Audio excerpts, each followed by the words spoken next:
एक नजर टाकणार आहोत महत्त्वाच्या 9 जिल्ह्यातल्या न्यूज टॉप 9 वर। बुलढाण्याच्या बोरी आडगावमध्ये शेतकऱ्यांच्या उपोषणस्थळी आमदार आकाश फुंडकर यांची भेट। उद्या आंदोलकांचा उपविभागीय अधिकारी कार्यालयावरती ट्रॅक्टर मोर्चा। गोंदियाच्या सडक अर्जुनी तालुक्यामध्ये मार्केटिंग फेडरेशनची धान खरेदीवर आदिवासी कार्यकारी संस्थांचा आक्षेप, जिल्हाधिकाऱ्यांकडे तक्रार।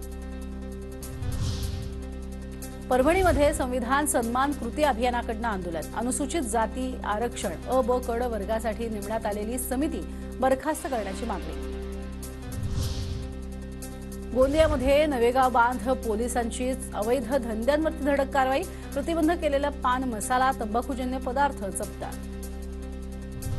भंडारा जिल्ह्यामध्ये जलजीवन मिशनच्या खोदकामांमुळे नागरिकांना अडचणी। ठिकठिकाणी वाहतुकीचा खोळंबा, रस्त्यावरील ढिगाऱ्यानं अपघातांमध्ये वाढ।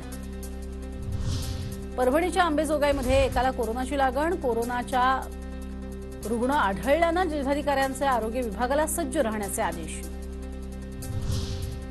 नागपुरात नव्या वर्षाच्या पहिल्याच आठवड्यात काही ठिकाणी हलक्या पावसाचा अंदाज, तर आठवडाभर ढगाळ वातावरण राहणार। साताराच्या कराडमध्ये सकल हिंदू समाजाकडून अक्षता कलशाची भव्य मिरवणुकीत महिलांकडून पारंपरिक खेळाचं सादरीकरण। नांदेडच्या हिमायतनगरमध्ये अक्षता कलश पूजनाच्या शोभायात्रेचं आयोजन। मोठ्या संख्येनं भाविक शोभायात्रेत सहभागी।